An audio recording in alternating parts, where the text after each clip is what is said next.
Good day, beautiful. To discoveries, to the miracles beneath the surface. All the honor and all the glory and praise goes to our Heavenly Father. In Yeshua's name. Beautiful soul family. This message is called, this message is called Determined.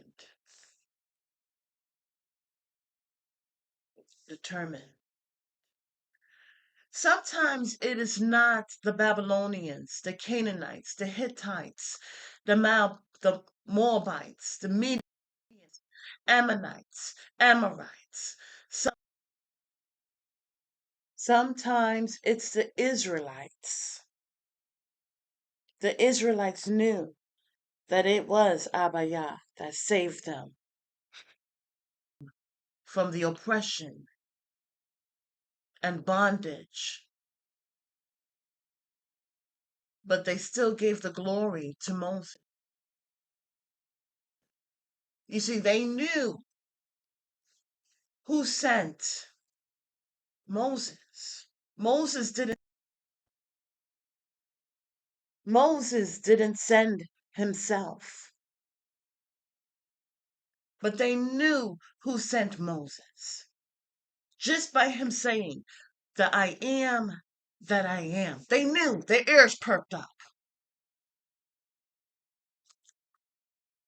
They knew it was Yahweh bringing forth the plagues. They knew.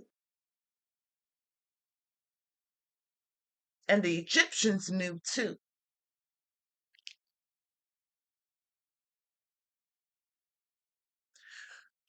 But they decided to still give Moses the glory. Where they didn't have Moses because he was going up to the mountain to seek after Abba Yah. Okay?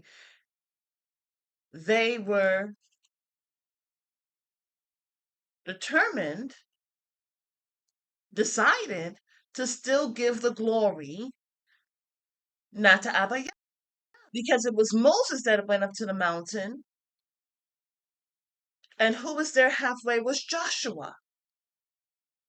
Okay?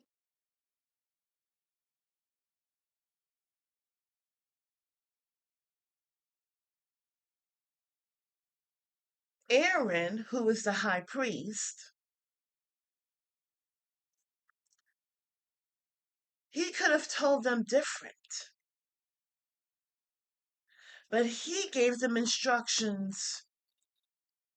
So he's supporting their request. The Israelites came to him and said, make us a God to go before us. Aaron knew Yahweh, the great I am, is the one that brought them through. And only all the honor and all the glory and praise goes to him. So we see it's not just the Israelites, but it was also the leadership. They know who brought them out of oppression and bondage, captivity. After so many centuries, but they still decided to put the glory not only in man, but then in a golden calf. So spiritually, they had made Moses the golden calf. This is what we do when we know that it is Yahweh. It is not man that brings us through. It's Yahweh, our Heavenly Father. And yet they put their value, their investments into mankind when they could just go to Yahweh. They put their investments and their value and their honor and reverence into idols such as money and luxuries. When they know all the honor all the glory and all the praise goes to the Most High Yah. So you just have to shake your head and wonder about the people who have the truth and still are determined to do what is wrong in the sight of Yahweh. They knew it was Yahweh. All the honor, glory, and praise and credit goes to the Most High Yah. And yet, they still choose man. And if not man, they're determined to make an idol. When I was younger, I was wondering, before Moses had threw down the 10 Commandments, what was it always? Thou shalt not have any gods before me, and thou shalt not make any idols. Were those two always going to be the first 2 commandments? And the answer is yes. Because Yahweh saw a pattern. Something that the Egyptians were doing. They were worshiping man and they were worshiping idols.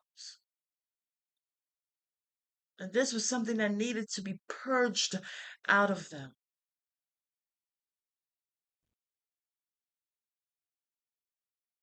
Also, as we look at the angels that fell for Satan's lies and brought humanity to its knees. They too look at humanity and they know the truth. You see, beautiful soul family, it's one thing when you are lied to. After that, you come to know the truth. And you have to hold yourself accountable. Beautiful soul family, one of the reasons why these fallen angels, these higher levels, not higher levels, but higher devils, come after the children of the Most High Yah is because the children of the Most High Yah are showing not that only that they're chosen, but they're showing what it looks like to be accountable. They're showing that even though mistakes are made, they utilize repentance. They utilize accountability. They utilize humbleness. They set aside and even destroy pride and ego. There's coming a time where even the fallen angels, after witnessing the children of the Most High Yah, get knocked down but come back around again. They too are witnessing. Then when you know the truth should set you free. There's got to be a point when we give Yahweh all the honor and glory and praise. There's got to be a point that when the fallen see the chosen, that they got to hold themselves accountable too. You see, our King and Savior, thank you, Holy Spirit, he not only took back the keys of hell and death, but he also served notice to those arch nemesis of old, because they too need to know that in the end, when there's judgment, they too will be held accountable. Beautiful soul family. I wonder if we're still doing the same thing. When we know that it is Abba Yah that's bringing us through. He gave his word. He gave his only begotten son. to manifest in the flesh, to be the ultimate sacrifice. That is his offering. That is his sacrifice for mankind. That frees us. He is the way, the truth, and the life. There is no substitute. There is no other way. There is no other path. There is no other tree. But yet, are we still determined to go another way? Are we still determined to choose another idol, another golden calf? Do we have the truth? And because of tradition, because of our forefathers, our grandmother, our grandfather, are we still doing the things that is abominable in the sight of the Most High Yah? This is only a question that we can answer. May we be accountable. May we in our life do something different to make it right with our Abba Yah. Until the next message, have a beautiful and wonderful day. And may we hold ourselves accountable so that we can make the wrongs right.